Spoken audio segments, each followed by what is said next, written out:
Welcome back mga katambalan, mga hot topic and issue pag-usapan natin. Update po tayo kay Barbie Fortesa at kay David Licauco na kung saan nga po itong si Barbie ay nag-post sa kanyang social media account na kumakain ng napakasarap na cupcake at may caption pa nga na stage of crumbs. At makikita rin itong si Barbie na nakahiga at may caption din na ganito pala pag walang call time. At bukod nga po doon ay nag-post din itong si Barbie na manadiwata nga ang datingan at may caption pa nga po doon na I have a marvelous time running everything, na kung saan makikita na naka-blonde the hair itong si Barbie at Taylor Swift din itong si Barbie na talaga namang bagay na bagay yung blonde na buhok sa kanya at napaka-sexy nga ng isang Barbie Fortesa na ipinost nga nitong si Barbie sa kanyang social media account.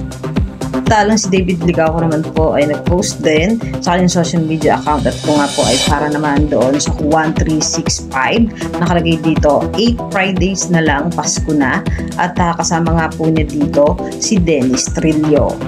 At nag-post din itong si David para naman po doon sa Gluta Lifo na nakalagay doon a detox drink worth the #1 spot. At makikita rin itong si David doon sa kanyang Sobra Cafe na kung saan nga po ay kumakain itong si David ng napakasarap na dish ng Sobra Cafe. Bukod nga po doon ay sinabayan din itong si David na pag-inom ng Gluta Lifo Red Iced Tea. Makikita nga po na talagang napakagwapo ng isang pambansang Pinoy. Yan po yung mga update natin ngayon kay David at kay Barbie. Kayo mga katambalan, ano ang masasabi niyo? Comment lang sa comment section at pag-usapan natin. Yan ang mga hot topic and issue dito lamang sa Tambalang JK.